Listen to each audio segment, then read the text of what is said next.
नमस्कार, मैं हूँ संजय शर्मा। आप देख रहे हैं 4 PM न्यूज़ नेटवर्क। एक पिक्चर आई थी, बड़े मियाँ तो बड़े मियाँ, छोटे मियाँ सुबहान अल्लाह। पिक्चर आपने देखी होगी, बहुत मज़ेदार पिक्चर थी। कुछ-कुछ मोदी जी और ट्रम्प साहब भी इसी फ़ॉर्मूले पे चलते हुए नज़र आ रहे हैं। मोदी जी ने कहा था कि मैं 2014 से पहले कहा था कि मैं अगर प्रधानमंत्री बन गया, तो विदेशों में जितना काला धन है, उसको लेकर आऊँगा और हर व्यक्ति के खाते में 15-15 लाख रुपए आ जाएँगे। सुधीर चौधरी ने भी पिछले महीने में कहा कि मोद ट्रम्प जो है वो मोदी जी से प्रेरणा लेके काम कर रहे हैं, वो आइडियल हैं। मुझे तो लगा कि सुधीर चौधरी जी का कुछ गड़बड़ा गया मामला, लेकिन आज मैं कायल हो गया सुधीर चौधरी जी का जब पता चला कि वाक़ई में ट्रम्प साहब मोदी जी के इस 15 लाख वाले फ़ॉर्मूलों की तरह झूठ बोलने में आ गए। फिर मैंने रिकॉर्ड देखा, इंडिया में तो किसी की हिम्मत है नहीं कि प्रधानमंत्री जी के खिलाफ बोल दे, छाप दे। लेकिन अमेरिका के अखबार ने छापा था, जब पहला कार्यकाल था तो ट्रम्प ने रिकॉर्ड तोड़ झूठ बोले थे। इतना झूठा राष्ट्रपति आज तक अमेरिका में नहीं हुआ।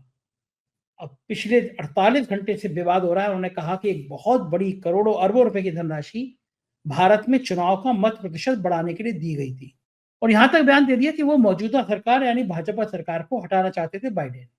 बड़ा बवाल मच गया। बीजेपी के आईटी सेल को लगा कि ये तो लॉटरी लग गई और सब हंगामा कर दिए, हल्ला कर दिए। लेकिन बाद में पता चला, इंडियन एक्सप्रेस ने छापा कि वो धनराशि भारत को नहीं लेकिन बांग्लादेश के लिए दी गई थी। यानी अमेरिका के राष्ट्रपति को बने हुए भी 2 महीने नहीं हुए, झूठ बोलने की सिलसिला शुरू।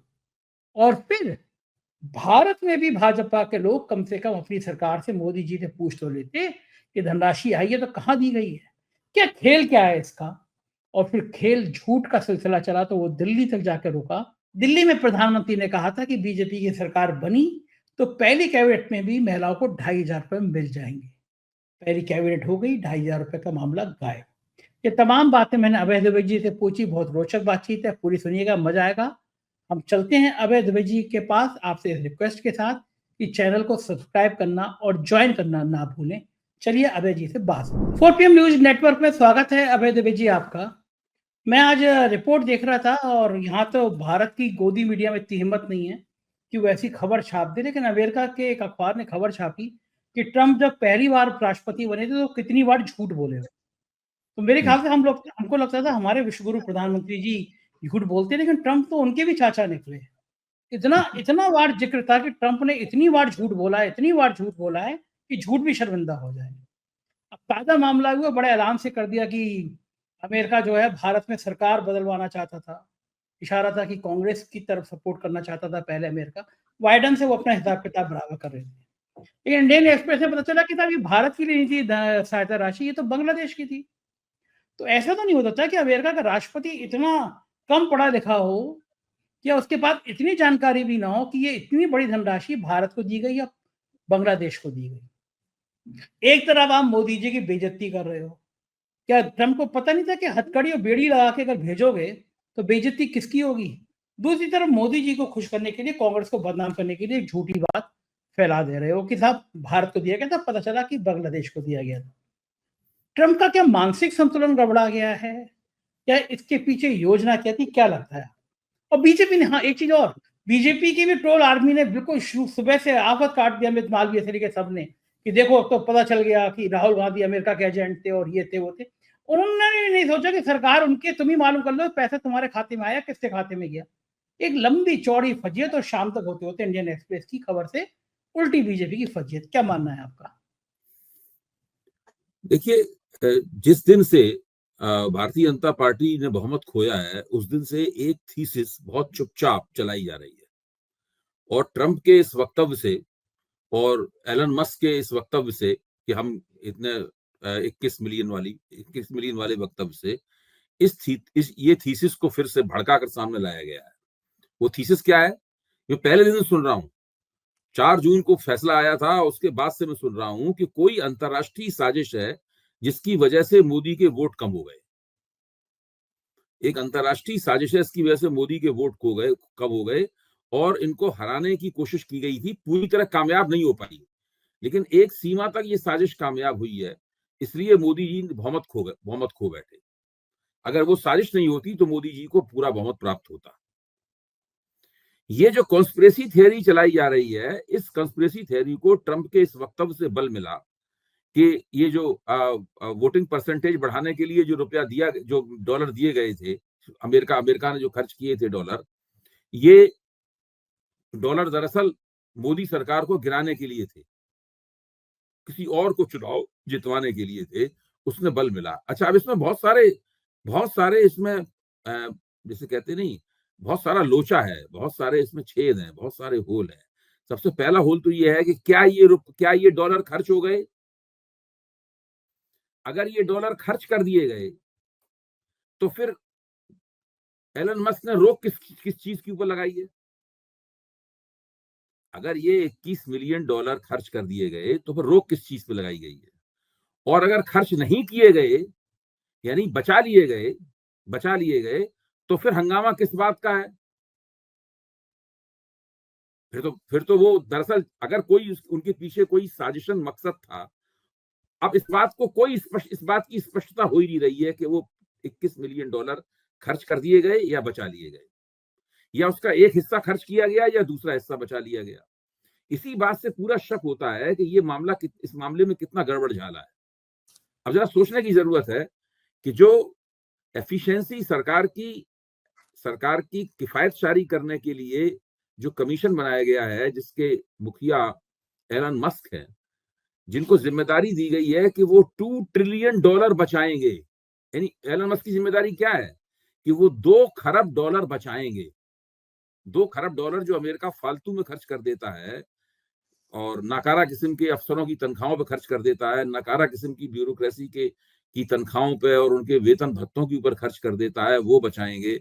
और जो यूनाइटेड स्टेट्स एड एजेंसी है, उस एड एजेंसी ने जो जगह जगह रकमें दे रखी हैं, उन रकमों को बचाएंगे। इस तरीके से वो $2 ट्रिलियन बचाएंगे। इन $2 ट्रिलियन का ट्रम्प करेंगे क्या? ये भी बड़ी दिलचस्प है। आप भी इस पर सोचिए क्या है। $2 ट्रिलियन या जितना भी रुपया बचा पाएंगे ट्रम्प, उस रुपए से अमेरिकी टैक्स पेयर को एक कर वापसी होगी। अच्छा, यानी अगर किसी व्यक्ति ने $10,000 टैक्स चुकाया है, तो उसको 2,000 या $1,000 जो है उसका चेक जाएगा वापसी का, उसके खाते में वो ट्रांसफर होंगे वापस। यानी अमेरिकी करदाता को डोनाल्ड ट्रंप इस किफायत से पैसा वापस करेंगे उनके खाते में। आप ध्यान कीजिए, ये थीसिस क्या है, आप याद कीजिए थीसिस क्या है। ये थीसिस वही है जो 2014 में नरेंद्र मोदी ने अपने भाषणों में कहा था। याद आई कि नहीं आई आपको? विदेशों से काला धन वापस आएगा। मैं सवेरे सोच रहा हूँ उसके बारे में, जिसको अमित शाह ने कहा था ये एक चुनावी जुमला है, सबके खातों में 15-15 लाख रुपए पहुंचेंगे। ट्रंप ने यही वायदा अमेरिकी चुनावों में अपने मतदाताओं से किया, और नरेंद्र मोदी तो झूठे निकले। नरेंद्र मोदी ने तो कह दिया कि वो चुनावी जुमला था। वो तो अभी तक लोगों के खाते से पैसा निकाल ही रहे हैं, खाते में तो पैसा पहुंचा ही नहीं रहे हैं लोगों के, जिनके खाते में पहुंचाने के लिए कहा था। ट्रंप ने बाकायदा एक कमीशन बनाया, उस कमीशन का इंचार्ज दुनिया के सबसे बड़े पूंजीपति को बनाया, और उस पूंजीपति ने दबादब अमेरिकी ब्यूरोक्रेसी को बर्खास्त करने का सिलसिला शुरू कर दिया।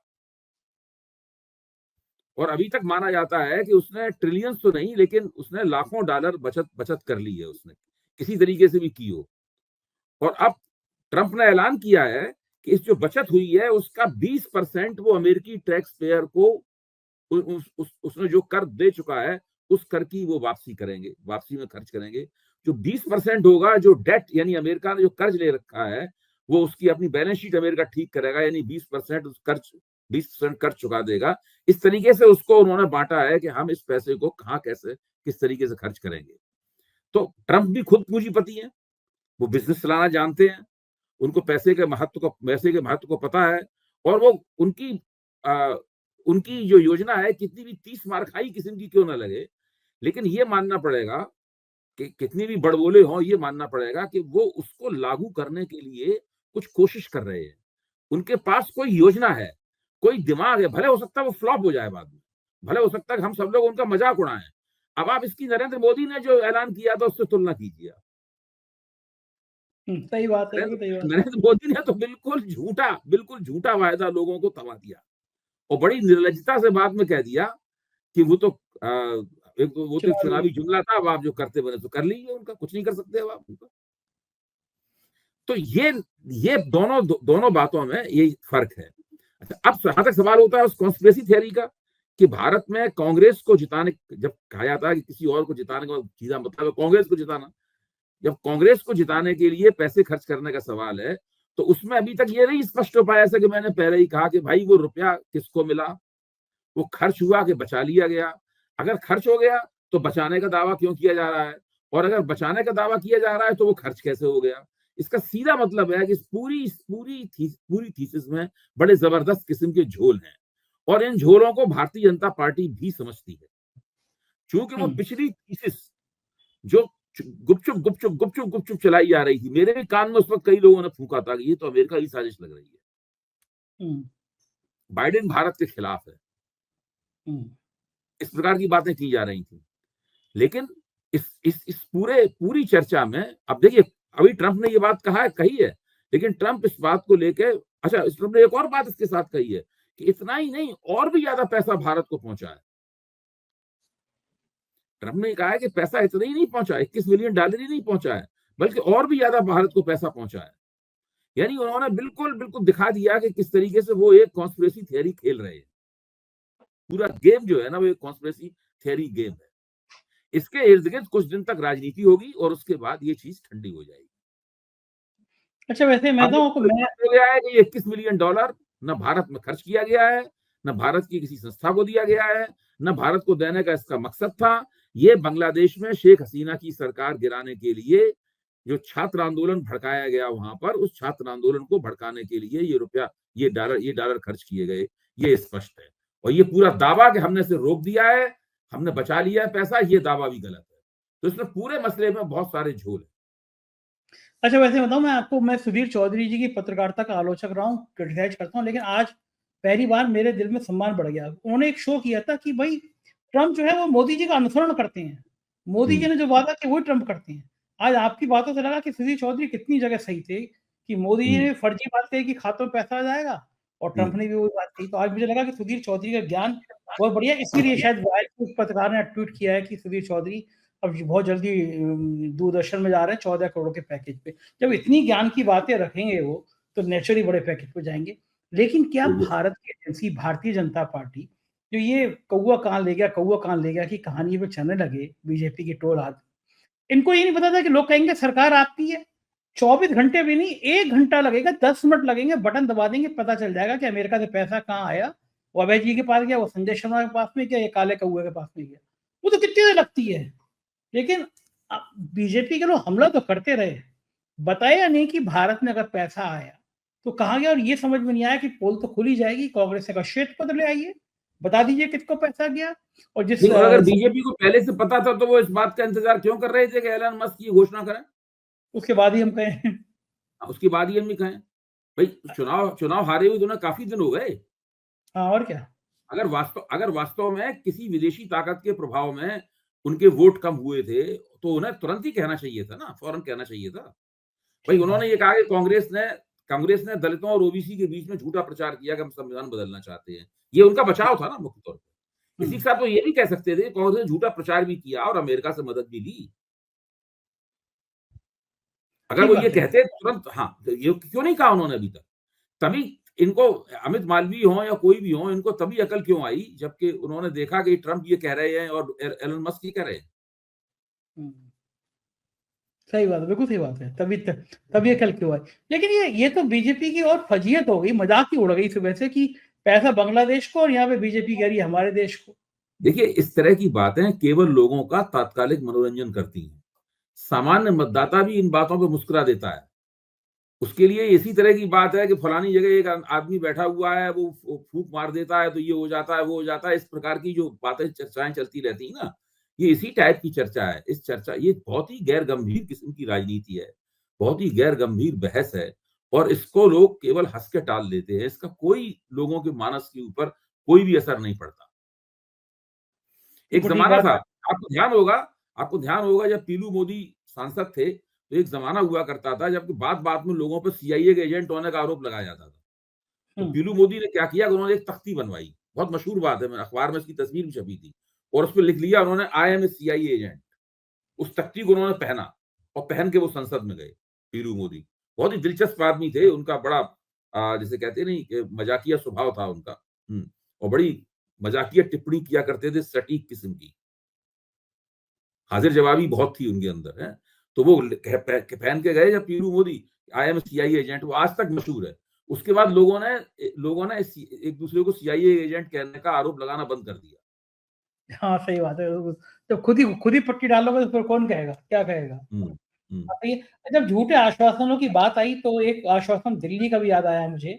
प्रधानमंत्री जी ने कहा था दिल्ली में सरकार बनेगी, पहली कैबिनेट में ऐलान हो जाएगा कि महिलाओं को 2,500 रुपए मिल जाएंगे। पहली कैबिनेट तो बैठक हो गई अभय जी, मैं तो सब चैनल बदल के देखता रहा कि 2,500 रुपए का ऐलान कहाँ हुआ, ऐलान तो हुआ नहीं। तो ये वैसे ही हो गया जैसे यूपी में अमित शाह कह गए थे चुनाव से पहले होली दिवाली तुम्हें सिलेंडर मिलेगा, राजस्थान में सिलेंडर सस्ता हो गया, चुनाव जीतते हैं घोषणाएं गायब हो जाती हैं। दिल्ली में पहली कैबिनेट बैठक में मोदी जी का बात क्यों नहीं मानी गई? क्या झूठ बोला था मोदी जी ने या रेखा गुप्ता ने बात मानने से मना कर दिया? रेखा गुप्ता से जब पूछा गया कि भाई वो कैसे होगा, तो उन्होंने कहा कि 18 मार्च को पहली किस्त मिल जाएगी, ये उन्होंने कहा। लेकिन 18 मार्च को पहली किस्त तो तब मिलेगी, या कभी भी पहली किस्त तब मिलेगी जब पहले ये प्रस्ताव कैबिनेट में पास होगा। कैबिनेट में पास होने के बाद में ये प्रस्ताव उपराज्यपाल के पास जाएगा। जब उपराज्यपाल के पास जाएगा उसके बाद में ये पैसा मिलेगा। अगर वो कैबिनेट में पास नहीं कराते हैं तो ये पैसा नहीं मिल सकता किसी भी कीमत पे। सरकारी खजाने से एक नया पैसा नहीं निकल सकता। तो अभी तक भारतीय जनता पार्टी इस वायदे को पूरा करने में असमर्थ साबित हुई है, और ये वायदा किसी और ने नहीं बल्कि प्रधानमंत्री नरेंद्र मोदी ने पब्लिक मीटिंग में बोलते हुए कहा, और मैंने खुद उस पब्लिक मीटिंग में उनके भाषण में सुना था कि अगर हम चुनाव जीते तो पहली कैबिनेट मीटिंग के अंदर हम लोग इस प्रस्ताव को पास करेंगे। वो प्रस्ताव अभी तक नहीं पास हुआ है। अब इसमें समझने वाली बात क्या है कि हम लोग इसकी भी थोड़ी समीक्षा करें कि वो प्रस्ताव क्यों पास नहीं हुआ। ये भी एक महत्वपूर्ण बात है। देखिए, अभी तक इन लोगों ने वह आर्थिक विश्लेषण नहीं कर पाया है। इनके विशेषज्ञों ने या सरकारी बाबुओं ने जो इसके इंचार्ज हैं, अभी तक ये आर्थिक विश्लेषण नहीं कर पाया है कि ये पैसा आएगा कहां से। क्या दिल्ली सरकार के पास इतना पैसा है कि इतना पैसा वो दे सके लोगों को? मैं ये मानता हूं अगर आम आदमी पार्टी चुनाव जीत जाती तो उसको भी दिक्कत होती देने में, मैं ये नहीं कह रहा हूं उसको बहुत आसानी होती देने में, लेकिन भारतीय जनता पार्टी को अब इस असलियत का सामना करना पड़ रहा है। इससे एक और बात पता चलती है, इसमें सभी देखिए, इसमें थोड़ा गंभीरता से हम लोग इसको लें। सभी दिल्ली की भाजपा सरकार की जो परेशानी है, वैसी ही परेशानी हिमाचल प्रदेश की कांग्रेस सरकार के सामने है, वैसी ही परेशानी पंजाब की आम आदमी पार्टी सरकार के सामने है, और वैसी ही परेशानी कर्नाटक की कांग्रेस सरकार के पास सामने है। लगभग वैसी ही परेशानी भारतीय जनता पार्टी की मध्य प्रदेश सरकार के सामने है, राजस्थान सरकार के सामने है, छत्तीसगढ़ सरकार के सामने है। इन लोगों ने जो बड़े बड़े वायदे कर दिए थे, उन वायदों को पूरा करने के लिए इन सरकारों के किसी के पास पैसा नहीं है, और केंद्र सरकार के पास भी पैसा नहीं है कि वो कम से कम बीजेपी सरकारों को ही दे रकम। भाई अब क्या, अगर मान लीजिए दिल्ली सरकार के पास पैसा नहीं है, दिल्ली सरकार कहती है कि भाई हम 2500 तो नहीं, हम 500 रुपए या 700 रुपए तक की जुगाड़ कर सकते हैं। जैसे कि मान लीजिए कि आपने अपने बेटे से वायदा कर दिया है कि हम आपके जन्मदिन पे हम आपको 5,000 रुपए का तोहफा देंगे। अब आपके पास 5,000 रुपए नहीं है, तो आप अपनी बेटी जो कमाती है उससे कहते हैं कि 5,000 नहीं, मेरे पास 3,000 है या 2,000 है, इसमें 2,000 या 3,000 की पूर्ति तुम कर दो अपने पर्स से। तो दिल्ली सरकार कह सकती है, रेखा गुप्ता कह सकती हैं निर्मला सीतारमण से कि हमारे पास तो केवल 1,000 रुपए हैं, 1,500 रुपए केंद्र सरकार दे दे इसमें लगाने के लिए। तो क्या केंद्र सरकार के पास है पैसा? केंद्र सरकार के पास भी पैसा नहीं है। तो अब स्थिति यह है कि आपने जो तमाम लाभार्थियों की इतनी बड़ी दुनिया बना रखी है, उसमें चुनाव जीतने के लिए बढ़ के आप लोग वायदे तो कर रहे हैं, लेकिन उस वायदे को पूरा करने के लिए लोगों के पास पैसे नहीं है। और मैं ये मानता हूं कि दिल्ली से ही ये असलियत, ये लाभार्थियों की दुनिया दिल्ली चुनाव में इस 2500 रुपए के वायदे से टूटना शुरू हो सकती है। ये दरकना शुरू हो, ये पूरा शिराजा खड़ा किया है ना लाभार्थियों का, ये दरकना शुरू हो सकता है। और जिस दिन लाभार्थियों को लगा कि उनसे किए गए वायदे पूरे नहीं किए जा रहे, बदले में वोट ले लिए गए हैं और नोट नहीं आ रहा है, तो सीधे सीधे वोट के बदले नोट है। तो जब वोट ले लिए गए हैं लेकिन नोट नहीं आ रहा है, तो इतना जबरदस्त कुंठा पैदा होगी, इतना जबरदस्त क्षोभ पैदा होगा, लोकतंत्र के प्रति इतनी चिढ़ पैदा होगी लोगों में, नेताओं से इतनी नफरत पैदा होगी, पूरा लोकतंत्र हम लोगों का कलंकित हो जाएगा, पूरी व्यवस्था में लोगों का विश्वास उठ जाएगा, तब न जाने क्या होगा, इसका भी हम लोग अंदाजा नहीं लगा सकते। ये बात तो आप ठीक है। कल्पना कीजिए, आप कल्पना कीजिए, देखिए हिमाचल प्रदेश में जो हो रहा है, तेलंगाना में जो हो रहा है, छत्तीसगढ़ में जो हो रहा है, उसकी तरफ लोगों का ध्यान नहीं है। लेकिन दिल्ली में अगर ऐसा हुआ तो सबका ध्यान जाएगा ये।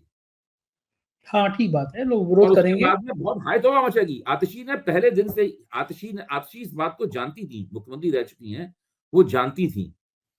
इसलिए जैसे ही चुनाव हारा उन्होंने, पहला बयान उन्होंने यही दिया था कि मैं चाहती हूँ कि वो चुनाव जीत गई हैं, उनको भाजपा चुनाव जीत गई है, उनको बधाई। मैं देखूँगी कि कब से वो ₹2500 लोगों के खाते में पहुँचते हैं। और आज उन्होंने फिर प्रेस कॉन्फ्रेंस की और प्रेस कॉन्फ्रेंस करके उन्होंने इसके ऊपर दबाव डाला। उन्होंने बड़े-बड़े महिलाओं के जुलूस निकालने की पूरी योजना बना ली है आम आदमी पार्टी ने। आप देखिएगा, अगर मार्च निकल गया, मार्च 18 मार्च तक लोगों के खाते में ये ₹2500 नहीं पहुंचा, तो दिल्ली की सड़कों पे जो है वो महिलाएं जंग छेड़ देंगी आकर। देखो ठीक बात है, शायद वो पक्षी था, उसका फिनिक्स नाम ही था। वो होता है ना कि हाँ, अपनी राख से वो खुद पैदा हो जाता राख है, राख में से निकलता था। राख से बदल जाता है। तो अब ये जो है अरविंद केजरीवाल की पार्टी को ये मान लेना कि खत्म हो गई है, वो संभव नहीं है। अगर नहीं, ये तो नहीं खैर ये तो भारतीय जनता पार्टी का प्रचार है। देखिए, मैं तो मानता ही नहीं हूँ, मैंने एक बार भी नहीं इससे सहमति की। चुनौतियां हैं, वो मानना पड़ेंगी।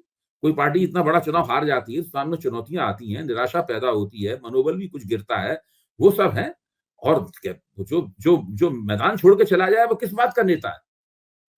ठीक बात है, योगेंद्र बिल्कुल यादव सही। की बात बहुत अच्छी है। अरविंद केजरीवाल उन लोगों में से नहीं है कि जो कि चुनाव हारने के बाद घर में चुपचाप बैठ जाएं। हुँ, वो पहलकदमी वाले इंसान है, वो राजनीतिक रूप से समझदार व्यक्ति हैं, वो जानते हैं कि उनके पास कितनी ताकत है, वो जानते हैं कि वो वापसी कर सकते हैं, बशर्ते वो अपनी कमियों को रेखांकित कर लें और उनको दुरुस्त कर लें। योगेंद्र यादव ने जो वक्तव्य दिया था वो अच्छा वक्तव्य था। हुँ। और ये तो योगेंद्र यादव ने जो कहा, अरविंद केजरीवाल भी बिल्कुल सही बात है, तेज तर्रार नेता है, वो भी उनको भी पता है कि अब पंजाब पे निशाना है सबका। क्या लग रहा है देखिए, कांग्रेस में मैं आपको केजरीवाल। बताता हूँ, ये सब भी, ये पंजाब के निशाने की बात भी केवल आम आदमी पार्टी में पैनिक फैलाने के लिए, मीडिया का इस्तेमाल करके घबराहट फैलाने के लिए है। जिस पार्टी के पास 90 से ज्यादा सीटें हों, उसको क्या हो सकता है बताइए आप? ठीक कांग्रेस बात। पंजाब में हैसियत में नहीं है, कांग्रेस के पास नेता नहीं है। Pratap Singh Bajwa is no leader. ये कोई नेता थोड़ी ना है कोई लोग ये। हुँ, ये तो तब नेता है कि दिल्ली में भी कांग्रेस की सरकार हो, सारे देश में कांग्रेस का दबदबा बज रहा हो, तो प्रताप सिंह बाजवा नेता है। हुँ, ये कोई नेता थोड़ी ना है, इनमें इतनी दम नहीं है बिल्कुल ये। देखिए, पंजाब में कुछ नहीं, पंजाब सरकार को बिल्कुल जरा भी नहीं हिला। शुरू से मैं कह रहा हूं, ये कुछ नहीं होगा। हाँ, इन लोगों के खिलाफ ये पूरी कोशिश करेंगे कि जल्दी से जल्दी इनके ऊपर मुकदमे चलें। हुँ, अब ये दुधारी तलवार है, और मैं ये हुँ, मानता हूँ दुधारी तलवार में एक धार बहुत तेज है और एक धार मोथरी है इसकी। ऐसी हुँ, तलवार आपने देखी कभी जिसकी एक धार तेज हो और एक धार मोथरी हो? जो मोथरी धार है वो ये है कि इन लोगों को सजा नहीं होगी, क्योंकि हुँ, इनके खिलाफ सबूत नहीं है। और तेज धार वो है जो भारतीय जनता पार्टी को घायल करेगी। हुँ, मतलब ये है कि जब सीबीआई और ईडी इन लोगों के खिलाफ मुकदमा चलाएगी, हैं, तो जब जमानत के लिए सुप्रीम कोर्ट सुन रहा था अर्जी, सुप्रीम कोर्ट ने क्या कहा था? सबूत ही नहीं है इन लोगों के खिलाफ। हाँ, क्या मुकदमा चूंकि चलाएगा? सबूत नहीं है इसलिए आप मुकदमे नहीं चला पा रहे हैं। कहां से सही आएंगे बात। आपके पास सबूत? लोगों से बयान दिलाने सबूत थोड़ा मिलते हैं, आपको मनी ट्रेल दिखा देनी पड़ेगी तब सजा होगी। ठीक बात। कोई व्यक्ति आकर कह भाई ये बयान तो कपिल मिश्रा जाने कब से दे रहे हैं। कपिल मिश्रा ने जब आम आदमी पार्टी छोड़ी थी, जब वो मंत्री थे, उन्होंने क्या बयान दिया था? उन्होंने यही तो बयान दिया था कि मेरे सामने एक लैंड डील हुई, सत्येंद्र जैन भी वहां मौजूद थे, अरविंद केजरीवाल मौजूद थे, वो 3 करोड़ रुपए में सौदा हुआ। यही तो उन्होंने बयान दिया था। इसी बात को हुँ, लेके तो टीवी सारा हंगामा हुआ, तो मैं लगातार आज तक टीवी बैठा रहा था उस खबर पर, हैं? हुँ, लेकिन आज तक तो उस सवाल में कोई एफआईआर भी दर्ज नहीं हुई। क्यों? कोई व्यक्ति कह रहा है कि मेरे सामने हुआ, केवल इससे थोड़ी ना होता है। हाँ, ये तो सबूत भी पैसे तो का चाहिए। मामला है। और जो पीएमएलए एक्ट है उसके अंदर ये शर्त है कि आपको मनी ट्रेल दिखानी पड़ेगी। कोई मनी ट्रेल आज तक नहीं आई है। 100 वो करोड़ रुपए रिश्वत हुई। देर में मुकदमा चलाएं या जल्दी मुकदमा चलाएं, भाजपा इस बात को लेकर काफी डरती है कि अगर मुकदमे चले और उन मुकदमों में ये लोग छूट गए, तो फिर क्या होगा सोचने। इसीलिए मैं कहता हूं ये एक ऐसी तलवार है जो दुधारी तो है लेकिन उसकी एक धार मोथरी है जो आम आदमी पार्टी की तरफ है। जिस आम आदमी पार्टी का उस धार से घायल होने की संभावना बहुत कम है। दूसरी धार तेज है, तीक्ष्ण है, जो कांग्रेस जो भाजपा की तरफ है, और उनकी घायल होने की संभावना बहुत ज्यादा है। तो वो ठीक बात है। मैं अभी झारखंड में रह के आया कुछ दिन, मैंने वहां देखा कि वो लोगों के मैंने बातचीत की, लोग कह रहे थे कि अगर ये शायद सोरेन जेल नहीं जाते तो इतनी सहानुभूति नहीं होती। वहां पे सहानुभूति से पता है कि आपने जेल भेज दिया, तो आपकी तलवार वाली बात है वो यही थे कि कभी कभी खतरे भी होते हैं ना अभय जी, इस तरह नेता को जेल भेज देना, सिंपैथी तो मिल जाती है ना। बिल्कुल। तो ये कि पंजाब में इस तरह का खतरा मोल ले पाएंगे या नहीं ले पाएंगे, केवल हवा मुझे तो हवाई बात। लगता नहीं कि पंजाब में कोई, देखिए भारतीय जनता पार्टी की अपनी कोई हैसियत तो कुछ करने की पंजाब में है नहीं। भाजपा की पंजाब में राजनीतिक औकात बहुत छोटी है, वो तो ज्यादा कुछ कर नहीं सकते। भाजपा चाहे तो कांग्रेस के साथ गठजोड़ करके ये काम कर सकती है। मतलब भाजपा भाजपा आम आदमी पार्टी की सरकार तभी गिरा सकती है, कांग्रेस आम आदमी पार्टी की सरकार तभी गिरा सकती है जब बीजेपी उसको एक्टिव सपोर्ट दे। वो हो नहीं सकता। मैं तो, मुझे नहीं लगता, मुझे संभावना नहीं लगती है। हाँ, ये राजनीति शोषे हैं जो चलाए जाते हैं। और अभी यूपी का बजट भी आया, यूपी के बजट में था कि जो कर्जा है वो योगी सरकार ने इतना ज्यादा ले लिया, इतना ज्यादा ले लिया, जो पिछले आजादी के बाद से नहीं हुआ, उससे उसके अनुपात में बहुत ज्यादा कर्जा ले लिया। तो क्या, और उत्तर प्रदेश का जिक्र था कि उत्तर प्रदेश के हर व्यक्ति के ऊपर इतना कर्जा चढ़ गया है। तो ये जो कर्जा ले लेके घी पाने वाली कहावत है, ये राज ऐसे ही करते रहेंगे अभय जी। मैं इसीलिए तो कह रहा हूं कि ये जो पूरा प्रपंच, आर्थिक प्रपंच इन लोगों ने रचा है, जिसमें आप कर्ज लेते हैं और उसको बर्बाद करते हैं, उसका एक उत्पादक उपयोग भी नहीं कर पाते कर्ज का। उत्तर प्रदेश की सरकार तो इस काम के लिए बदनाम है, और दूसरी सरकारें भी इस काम में पीछे नहीं है। भारतीय जनता पार्टी की सरकारों में किसी भी किस्म का वित्तीय अनुशासन नहीं है। तो ऐसी स्थिति में ये जिस दिन ये सब ताश के महल ढहेंगे, आप अंदाजा लगाइए उस दिन क्या होगा। सही बात। जब आप लोगों से आपने जो वायदे किए उन वायदों को आप पूरा नहीं कर पाएंगे, तब लोगों में कितना क्रोध, कितना क्षोभ पैदा होगा, कितनी कितनी कुंठा पैदा होगी। तब लोग क्या करेंगे, फिर नेताओं को किस रूप में देखेंगे, नेताओं से क्या बदला लेंगे, ये सोचने की बात है। बिल्कुल ठीक बात है, और हमारी निगाह बनी रहेगी। बहुत बहुत शुक्रिया अभय जी, आपने इतना समय दिए बातचीत की। ये थे अभय जी, और पूरी बातचीत आपने सुनी। मुझे यकीन है कि इस बातचीत के सिलसिले को आप आगे बढ़ाएंगे, अपने दोस्तों को ये वीडियो भेजेंगे। आपके प्यार भरे कमेंट का मुझे इंतजार रहेगा। शुक्रिया।